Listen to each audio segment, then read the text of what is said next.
चलिए खबरों की शुरुआत करते हैं। जम्मू कश्मीर के पुलवामा जिले में सुरक्षा बलों और आतंकियों के बीच मुठभेड़ शुरू हो गई है और बताया जा रहा है कि यह मुठभेड़ कस्बा यार इलाके में चल रही है। जानकारी के मुताबिक सुरक्षा बलों ने पुख्ता खबर मिलने के बाद इलाके की घेराबंदी की थी और इसके बाद से ही आतंकियों की तरफ से गोलीबारी शुरू हुई और सुरक्षा बलों ने भी जवाबी फायरिंग की है और मुठभेड़ शुरू हो गई।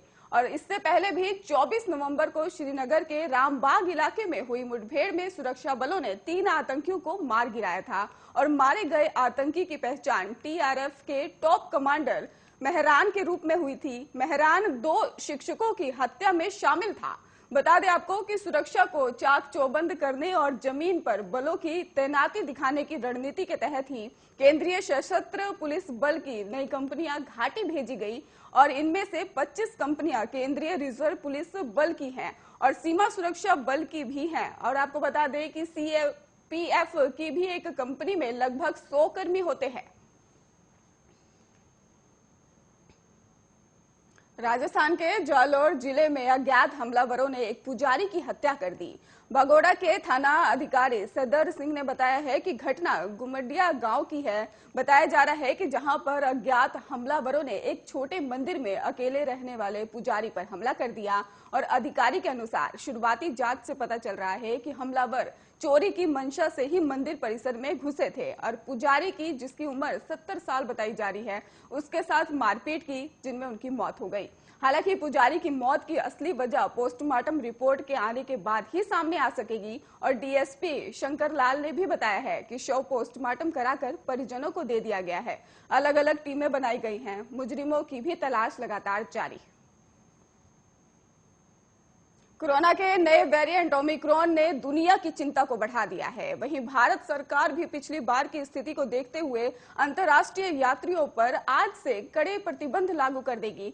नए नियमों के तहत ही यात्रियों के लिए आरटीपीसीआर टेस्ट अनिवार्य होगा और केंद्रीय स्वास्थ्य सचिव राजेश भूषण से मंगलवार को ही राज्य की ढिलाई नहीं करने और कई हवाई अड्डों और बंदरगाहों और भू सीमा से आने वाले अंतर्राष्ट्रीय यात्रियों की कड़ी निगरानी करने की भी सलाह दी गई है और अनजान चीजों को ना छुएं और बहुत जरूरी होने पर ही बाहर घर से निकलें और खाने से बचें और हवाई अड्डे पर अनिवार्य आरटीपीसीआर टेस्ट की रिपोर्ट आने में समय लग सकता है। इस दौरान किसी अन्य जगह के लिए भी संपर्क जो उड़ान है उसकी बुकिंग ना करें और जोखिम वाले देशों से आने वाले के लिए भी अलग स्थान तय रहेगा और उसी परिसर में रहे, कहीं ना जाए। जम्मू कश्मीर में इस साल 15 नवंबर तक आतंक से जुड़ी वारदात में 40 नागरिकों की मौत हुई है जबकि 72 घायल हुए हैं। गृह राज्य मंत्री ने बताया कि पिछले 5 साल के दौरान ही 348 सुरक्षा कर्मियों और 195 नागरिकों की जान गई थी। सार्वजनिक क्षेत्र की 4 कंपनियों ने रूस की फर्म फोर्स एग्रो के साथ ही अवर्णक आयात पर भी दीर्घावधि समझौता किया है। इसमें डीएपी आयात भी शामिल है। अब आपको ये भी बता दें कि इसको लेकर भी राज्यसभा में एक लिखित जवाब में बताया गया है कि डीएपी की लगातार सप्लाई सुनिश्चित करने के लिए सरकार मोरक्को, सऊदी अरब और रूस आदि देशों से इसके कच्चे माल का आयात कर रही है और सरकार का कहना है कि महाराष्ट्र से अलग विदर्भ राज्य बनाए जाने का अभी कोई प्रस्ताव विचाराधीन नहीं है। लोकसभा में पूछा गया था कि क्या सरकार द्वारा अलग विदर्भ राज्य बनाने को लेकर कोई कदम उठाया गया है या फिर ऐसा कोई प्रस्ताव है। शराबबंदी वाले राज्य बिहार के विधानसभा परिसर में शराब की बोतलें मिलने पर राजनीति हंगामा शुरू हो गया है। इसके बाद ही सीएम नीतीश कुमार ने सख्त आदेश भी दिए हैं। उन्होंने विधानसभा में कहा कि इस चीज को बर्दाश्त नहीं किया जा सकता और हम मुख्य सचिव और डीजीपी को इस पर कार्रवाई करने के लिए कहेंगे। अगर यहाँ शराब की बोतल आई है तो इसका मतलब कोई गड़बड़ कर रहा है और इसको छोड़ा नहीं जाएगा। और इसके साथ ही उन्होंने कहा कि नीतीश कुमार ने विपक्ष पर भी निशाना साधते हुए कहा कि शराब को लेकर सोशल मीडिया पर कुछ डालेंगे तो हम नहीं पढ़ेंगे, चिट्ठी जब मिल जाए तब हम पढ़ेंगे। इस पर आरजेडी नेता तेजस्वी यादव ने कहा कि हम खुद देख कर आए हैं कि डिजिटल जमाना है, आपको टैग कर दिया गया है। और तेजस्वी यादव ने विधानसभा परिसर में मिली शराब की बोतल को ट्वीट कर कहा, अद्भुत, बिहार विधानसभा परिसर के अंदर शराब की बोतलें बरामद। अभी शीतकालीन सत्र चल रहा है और सीएम के चैम्बर से मात्र चंद कदम की दूरी पर ही कई ब्रांड की शराब का उपलब्ध होना, कड़ी सुरक्षा के बीच चालू सत्र में ही विधानसभा में शराब मिल रही है। शेष विहार की भी अब उस कल्पना कीजिए शर्मनाक है। और इसके बाद तेजस्वी उस जगह पर गए जहां शराब की बोतलें थी। उन्होंने कहा कि विधानसभा परिसर में ही शराब की बोतल, शराब यह अति है और मुख्यमंत्री सह गृह मंत्री नीतीश जी को अब एक सेकंड भी सत्ता में रहने का नैतिक अधिकार नहीं है।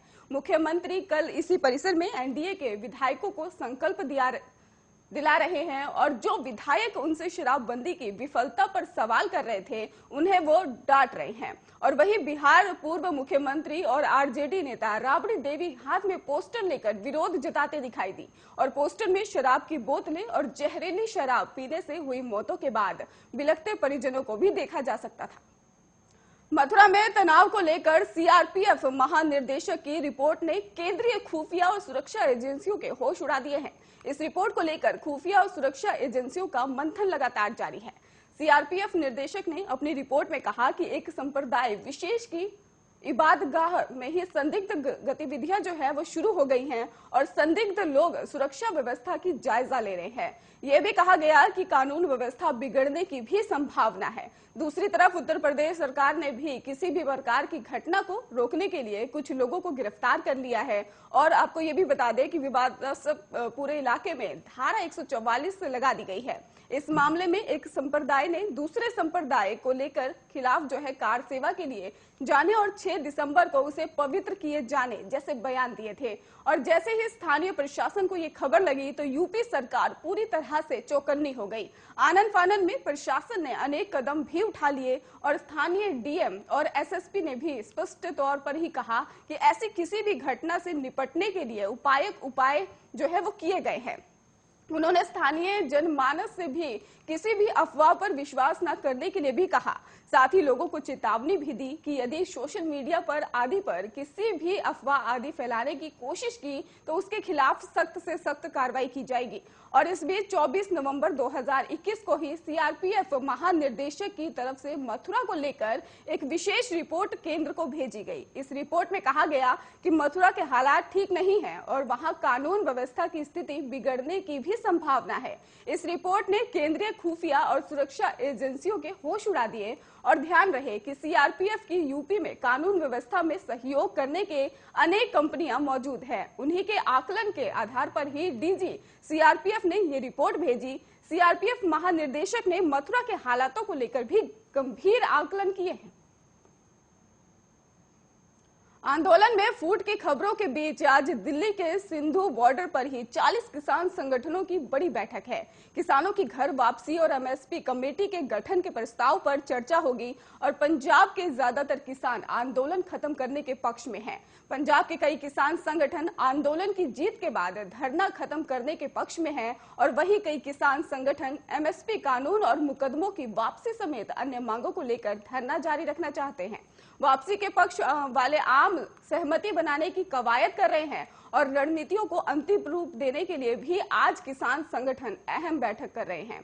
पंजाब के 32 संगठनों की कल हुई बैठक में आम सहमति बनी कि संसद के कृषि कानूनों की वापसी के साथ ही आंदोलन की जीत हो चुकी है। एमएसपी कानून बनने की प्रक्रिया में समय लगेगा और इसलिए सरकार को एक समय सीमा देकर वापस लौटना चाहिए। सूत्रों के मुताबिक 32 में से 20 या 22 करीब आधे संगठन वापसी चाहते हैं और जबकि करीब 8 से 10 संगठन बाकी मांगे मनवाने में लगे हुए हैं।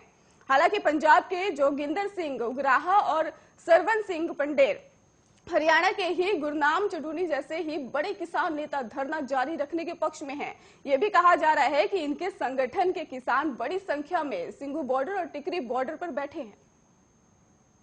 कोरोना के नए वेरिएंट ओमिक्रॉन के नए एक बार फिर से पूरे देश में डर का माहौल पैदा कर दिया है। एक तरफ जहां विश्व स्वास्थ्य संगठन ने ओमिक्रॉन को लेकर सतर्क रहने को कहा है, वहीं राज्य की सरकारें भी हरकत में आ गई हैं और इस वायरस के संक्रमण से बचने के लिए एहतियात बरती जा रही है। इसी क्रम में कल महाराष्ट्र सरकार ने जरूरी दिशा निर्देश भी जारी किए हैं। वहीं कल पीएम नरेंद्र मोदी ने भी एक हाई लेवल मीटिंग की जिसमें देश के कोरोना वायरस से जुड़े हालातों पर चर्चा की गई और अतिरिक्त सतर्कता और सावधानी बरतने की भी बात कही गई।